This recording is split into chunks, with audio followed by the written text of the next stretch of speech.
ত্রাণ নিতে গিয়ে প্রাণ হারাতে হবে, এই কি মানবিকতা? গাজায় সহায়তা নিতে গিয়ে প্রাণ গেছে অন্তত ৮০০ ফিলিস্তিনির, আর এই পরিসংখ্যান তুলে ধরেছে জাতিসংঘ।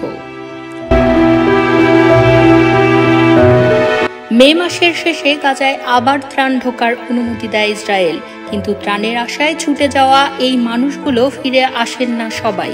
জাতিসংঘের তথ্য অনুযায়ী ৭৯৮ জন প্রাণ হারিয়েছেন। শুধু গুলিতে নয়, পদদলিত হয়ে খাদ্যের লাইনে অপেক্ষা করতে করতেই চলে গেছেন না ফেরার দেশে।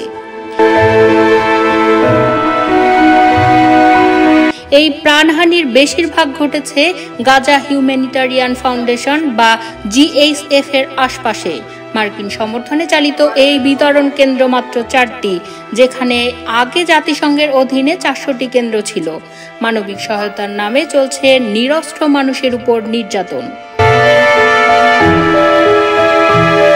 শুধু শুক্রবারেই রাফা শহরে ত্রাণ নিতে এসে প্রাণ হারিয়েছেন ১০ জন, আহত ৬০-এর বেশি।